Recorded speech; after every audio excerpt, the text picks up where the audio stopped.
Good afternoon, everyone. Welcome and thanks for joining us on this beautiful early fall day. We're going to take a quick, deeper dive here into a very important topic and a really crucial part of the comprehensive financial planning work that we do with a lot of our clients, which is estate planning. So, Jack and I are really pleased to be joined by Lauren Kaplan, an estate planning attorney based here in Chicago. Lauren, I'll let you go ahead and introduce yourself. Thank you both for having me do this today. Like Daniel said, my name is Lauren Kaplan. I'm an estate planning attorney at my firm, Kaplan Estate Law LLC, and I work with individuals and families looking for peace of mind. I draft wills, trusts, power of attorney documents, and really work to keep your loved ones out of court and out of conflict if something happens to you. Awesome. Awesome. Very cool. Well, thanks, Lauren, for joining us.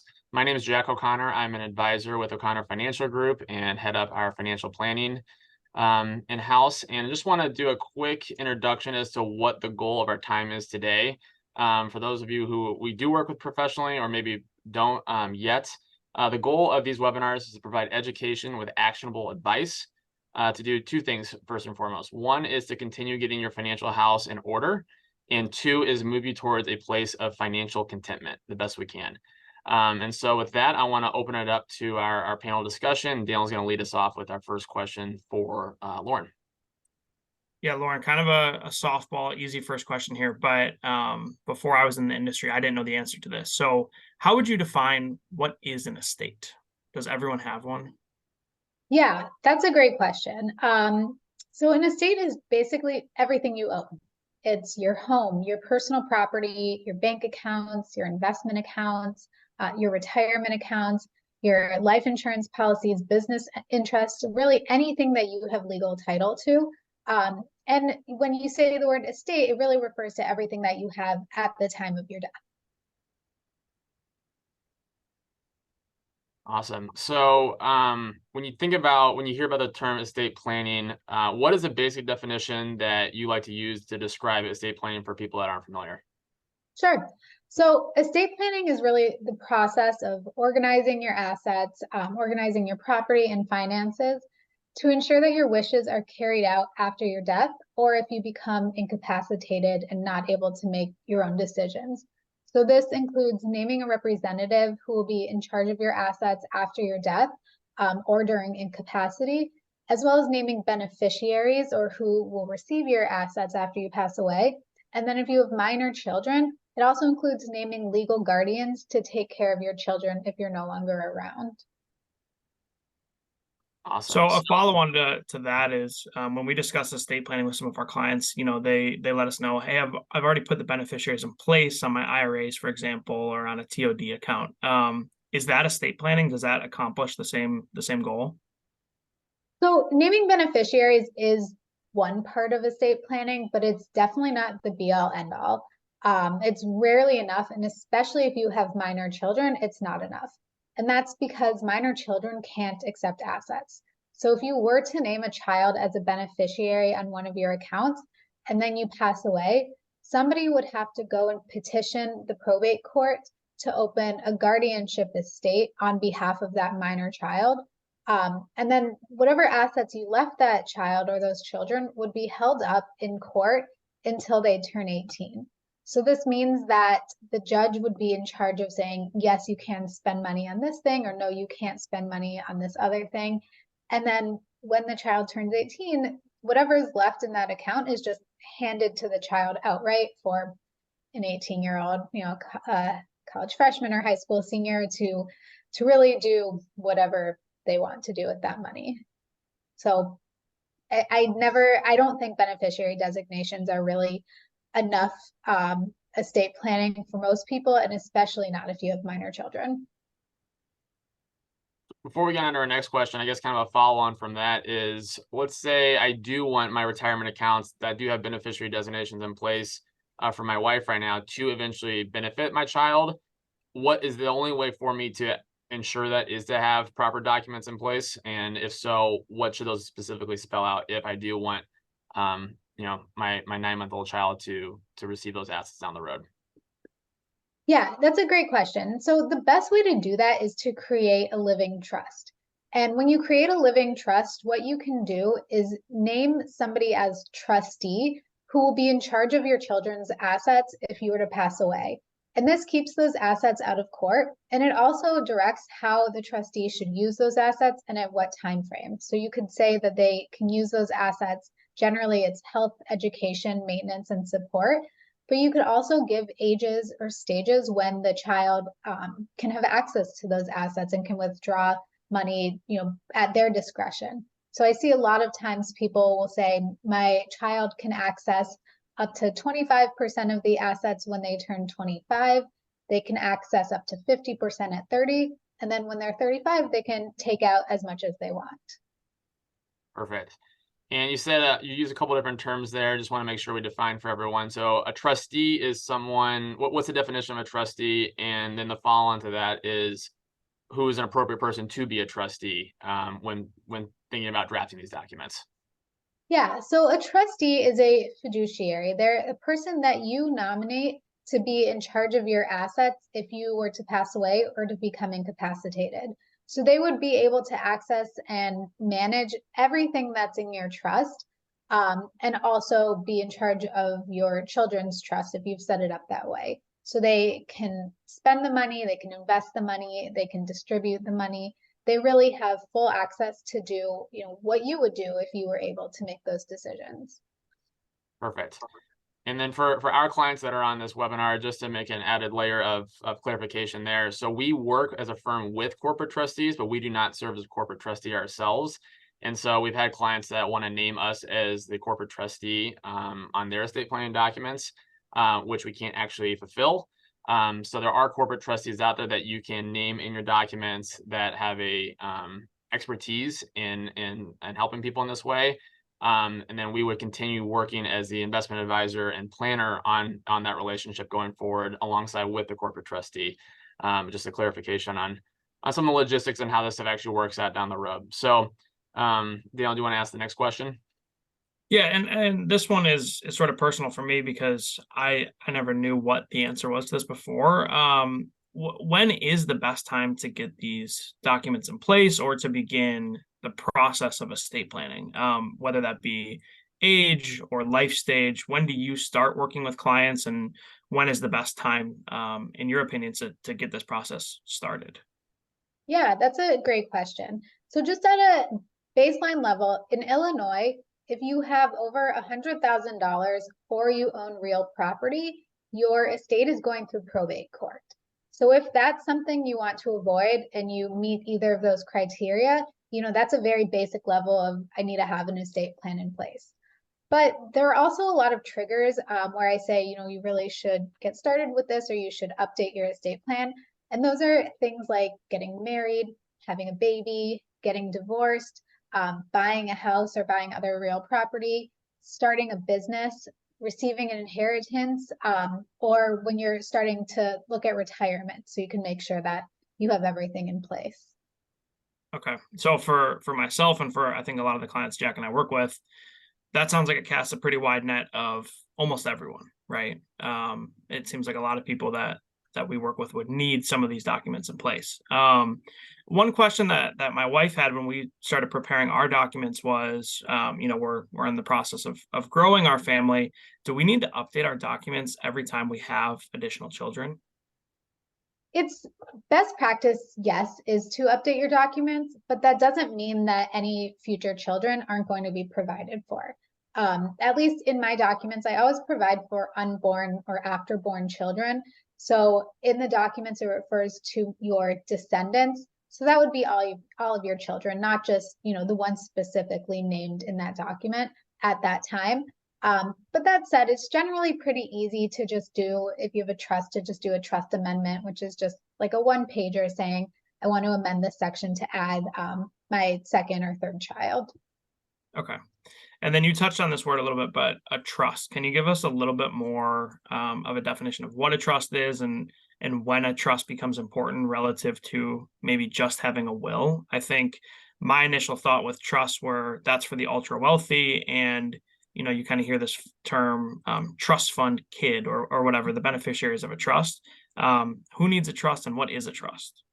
Yeah, so a trust is basically just a legal arrangement where you, as the grantor, give legal title to the trustee of all of your assets, and they hold it in trust pursuant to your instructions, which is really the trust agreement, and then distribute it to your beneficiaries.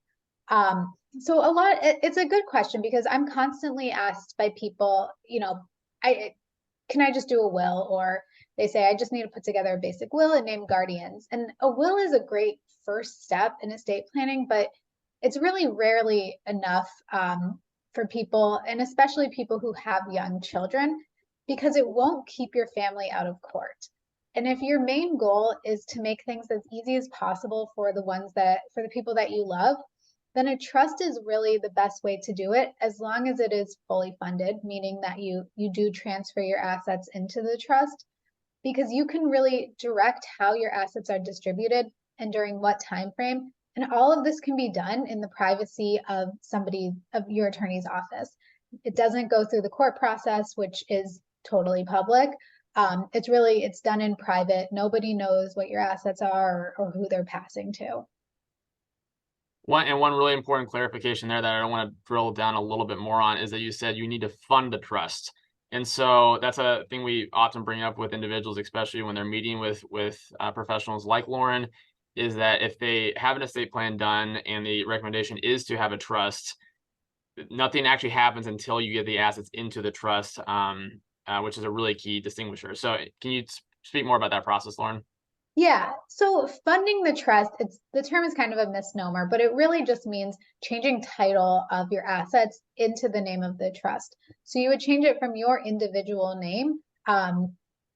Mine would be Lauren Kaplan, and I would change it to Lauren Kaplan as trustee of the Lauren Kaplan Revocable Living Trust. So that's something that you can really work with people like yourselves on, work with your financial advisors to help change title of your assets.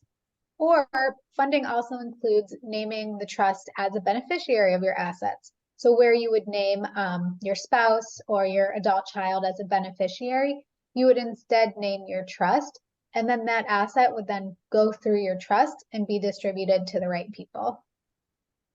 Perfect. Right, so you touched on it a little bit there, but in the instance of, let's say, Jack or I, who owns a home and has a life insurance policy, should we put our home into the trust, and should we put the life insurance beneficiary as the trust as well in that case? So for your home, yes, we would put your home inside your trust. We would record a new deed transferring your home from yourself to yourself as trustee.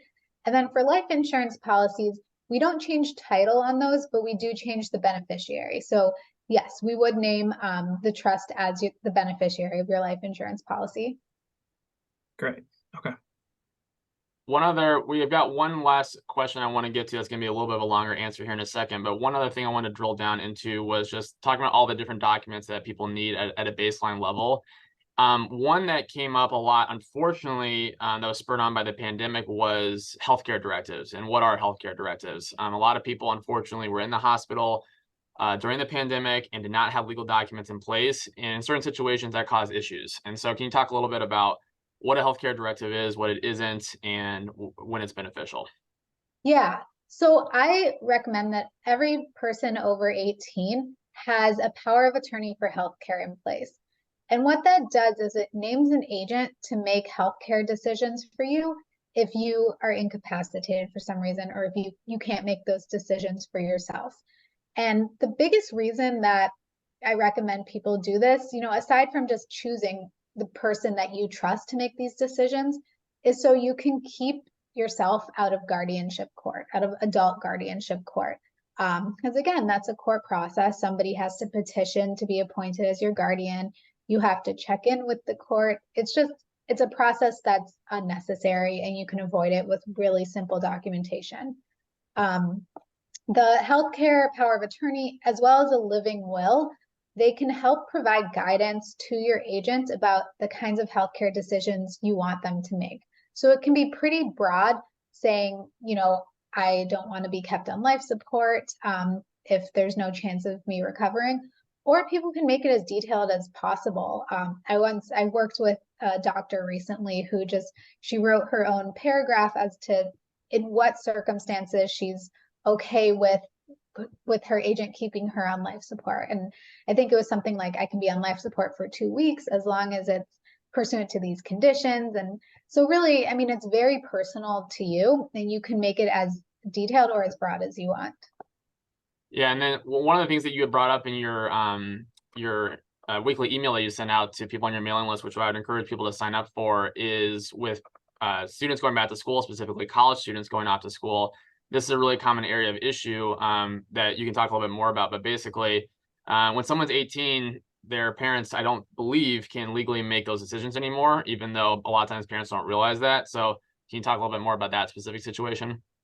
Yeah, you're exactly spot on. So once you turn 18 in Illinois, you are an adult.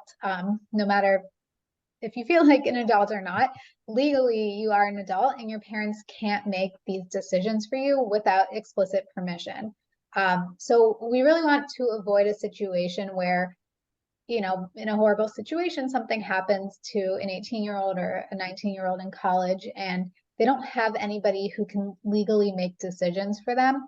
You want to make it as easy as possible if you were to become incapacitated or get hurt or something. So that's why I do recommend when people go off to college, they have these documents in place so that if it's their parents, if it's a sibling or a trusted friend, they have that person who has their best wishes in mind, who can make those decisions for them from a legal standpoint. Awesome. So to be as precise as possible, if someone is 17 and in high school, and a medical event happens, parents can still give their wishes because they're still their legal guardians, correct? Correct. Okay. And so that the 18 turning 18 is the trigger, if you will, for needing that specific document in place. Yep, exactly. Perfect. Awesome. You can ask the last question here. Yeah, before we get to the last one that Jack and I had prepared, if anyone who's on the webinar has any questions, the chat function should be enabled. So you should be able to press on the Q&A and type in a question, and Jack and I can read them off at the end of our questions. So you touch on this a little bit of the importance of avoiding the court system generally, because it can be difficult. Can you talk a little bit more about the buzzword probate and why do we want ourselves and our clients to avoid probate? Yeah, absolutely. So probate from a general standpoint, probate's the court process through which your assets are identified and distributed to your beneficiaries, either as specified in your will or according to state law if you don't have a will. And so a lot of people seek to avoid probate because it's expensive, it's time consuming, and there's a lot of administrative work to do as the administrator, as the executor. It puts a really big burden on your loved ones during an already difficult time when they're grieving your loss. Specifically, I practice a lot in Cook County, and specifically here in Cook County, I'd say on average, a probate case from start to finish takes somewhere between 10 to 14 months. They give you this 14-month date to come back to close the estate, and a lot of times estates don't even close within those 14 months. And then during that time, the process is totally public. So anything that you file goes online for anybody to look up. And that includes an inventory of your estate, which shows exactly what's in your estate, as well as who's in the estate. It shows who the heirs are or who the legatees are, which are the people named in your will. So anybody could just go online and see all of that. And so if that's a concern to people, then that's also a really big trigger to say, maybe you should think about doing a living trust. As a resident of Cook County, I'm shocked that it's a slow process in Cook County to go through the court system. I'm absolutely shocked at that. So can you elaborate a little bit more on that? So let's say I were to pass away and all my assets get hung up in probate. What are some of the additional difficulties other than just that time frame? So a lot of times it's the banks that are difficult. Somebody will open the estate, they'll get letters of office, which is just like a piece of paper saying this person has legal authority to act on behalf of the estate. They'll bring it to the bank and the bank will say, no, I need something else, or this isn't sufficient. And so that could take months to just open a probate account with a bank. And there are certain banks in Chicago which are notoriously more difficult than others. But that part could take a long time in general. There's also a 6-month period where any creditors can file claims against the estate. So you have to wait at least 6 months before you can start distributing assets to any beneficiaries. And if somebody passes away and their beneficiaries are really relying on those assets to live, that can be really difficult for everybody involved because they can't access those until the 6-month period has passed. It's also hard for people because they're grieving, they're already, in an emotional state. And we're telling them, go open a bank account at a bank, go gather these statements, go contact these creditors. It's a lot of administrative work and people don't sign up for it. It's something that usually is just handed to them that they don't want to do, but unfortunately they have to if they want to access that person's assets. So how much quicker in general is it if you are able to avoid probate? So if you have a living trust and everything's been funded into the trust, you can access those assets almost immediately. So your successor trustee would sign a document saying, or an affidavit saying, I'm the successor trustee, and they could bring that to a bank and be able to, access those assets according to the terms of the trust. Great. We did get a follow-on question to this one in the Q&A. What's the website to see, I don't know if you know this, but the publicly available court documents? They said they've tried to find it in the past, haven't been able to actually find where all this is posted. I can send that out. There's a Cook County website that has that. I mean, you could go to just like the Cook County probate docket, and that has a list of all the documents that has been filed. But I think I can actually type here. I can send the link for the other website. So it's generally county specific. Yeah. Yeah. Perfect. So one follow-up comment to that is, so the thing that we're hopefully trying to communicate well is that it's very costly, both from a time perspective and actual dollar and cents perspective of going through probate. And while there definitely is an upfront cost of getting your documents done properly, as there is with other pieces of the financial planning world, the thing we always try to communicate to clients is that it is there's going to be a cost one way or the other. And it's much, much more beneficial both for you, and if you're the one that passes away, your family, most importantly, your beneficiaries, to have paid that cost up front and have it run much more smoothly than to pay the time and the actual legal expenses of going through this court process. It's just not fun. And from real life client examples, it's just tough to see sometimes all the stuff that can be brought up with this process. So it can be difficult. Yeah. Awesome. Jack, it looks like there might be one follow-on question about costs here too. Do you want to ask that one? Yeah, so I know a lot of people that we bring this up to. Some people say, hey, there's online providers out there like Trust and Will, LegalZoom, there's other ones that maybe offer a more bare bones, lower cost approach than meeting with a professional in person like Lauren. Can you talk a little bit through about the pros and cons of using one of those online solutions? Yeah, so I wrote about this in my blog this week, but there are a lot of problems that I've seen when people have used these online solutions. So just to start off, I generally would not recommend using any of those, and only in very limited situations where I'd say it's okay to use that. And that's if you do not have minor children, you don't own any real property like a house or a condo, and you have assets under $100,000. If you just want to name who's going to be in charge of your estate when you pass away and who you want to receive your assets, I think it's okay to do like an online will. But the biggest problems that I've seen is that people will do an online trust. They'll go to one of these websites and say, I was told I need a trust. I'm going to do a trust here. And they put in all their information. It shoots out this basic document, and then they think they're done. And if that's the case, you're going to end up in court. Because like we were talking about before, the most important part of doing a trust is funding your trust and making sure all of your assets actually end up in your trust, because that's how you keep your assets out of court. But if you don't have somebody walking you through that process, and telling you how to do it and telling you how to fund these assets into your trust, you're not going to do it, and you're going to end up in court anyway, having spent however much it is to create a basic trust or a basic will online. There are also issues that I've seen with execution of the documents. So in Illinois, as with every state, there are really specific requirements for who can be a witness to your will, and how you should sign everything. And if you're not doing that correctly, then it's not going to be valid in court, or certain parts of it aren't going to be valid in court. I've seen that with, I've seen a few trusts and wills here where it's witnessed by a family member, which is generally not allowed. And you bring it to the court and they're like, this isn't valid. So somebody will have paid an attorney to draft this document, or paid an online provider to do this document, and it ends up being completely worthless. And then on the third thing I see a lot is that they name an executor who can't actually act as executor. So then the court ends up appointing someone who may not be the person that you choose.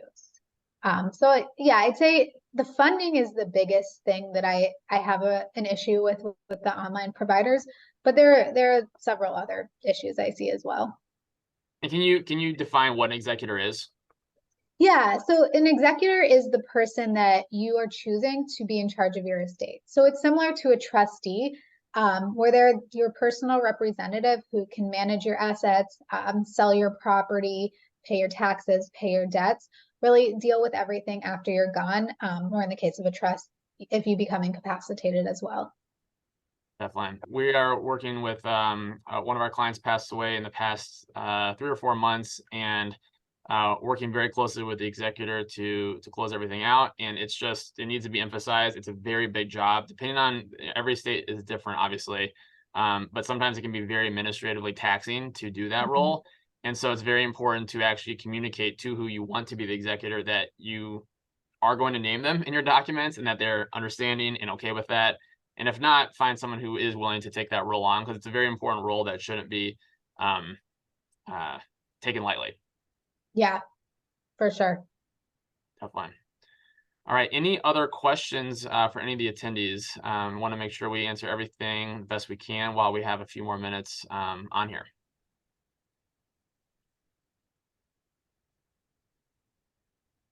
Do you have any advice, Lauren, on how to actually go about choosing or having those conversations with family? I think one of the hardest parts for us was discussing who would not our assets go to, but who would our child go to if something happened to both my Yeah. spouse and I. Do you have any I don't know, more soft guidance around that, of having those conversations with family members? Yeah, so it's a hard conversation, and of course, nobody ever wants to think about something happening to them, and what happens to their kids. But I would recommend talking with your family members about your values, about what's most important to you, and also think about practical things like, if you're naming guardians who live across the country, are you okay with your kids moving across the country? Or if you're naming people close by, will they still do the things that you want your kids to do? Will they still bring them to, soccer like you did, or be involved in a certain community, or send them to the same school? You really want to think about those things as well. A lot of people think, well, I want to name this sibling, but their financial situation is, not what I would want. But really, you're the one who's going to be providing finances for your kids. So I wouldn't put that as the highest thing on the list, because if you have done your living trust, you've gotten your life insurance, your goal is to be providing for your kids, even if they are with somebody else. So that's something I hear a lot when clients are deciding between family members, and it's something that I would say, don't put that first. Put values first, and who you think would do the best job raising your kids the way that you would want to. Yeah, I think that's really helpful. I think it was a hard discussion for us of, would our son have to move basically if something happened to both of us at the same time? So that's super helpful. Perfect. Well, it looks like we do not have any other questions submitted. As we wrap up here, I want to thank everyone for attending. And Lauren, how do we get in touch with you? How do we contact you if we have any questions or want to follow up on anything that was discussed today? Yeah, so you can email me. I can actually put all that in the chat if that's easy. You can email me, call me. I have an Instagram account that I try to keep pretty active with just some helpful tips. And that's at Kaplan Estate Law. And then I also send out a weekly newsletter. So if you're interested in joining that, the information is on my website, kaplanestatelaw.com, or you can just email me and I can get you on the list. Perfect. Well, as we wrap up here, as the Zoom closes out, the webinar, you should get a prompt to do a survey. So let us know how we did, if it was helpful, and any other future topics that you think would be helpful for us to cover, please let us know. We're trying to provide more of these educational opportunities for everyone. And so thanks all again for attending, and we'll be in touch soon.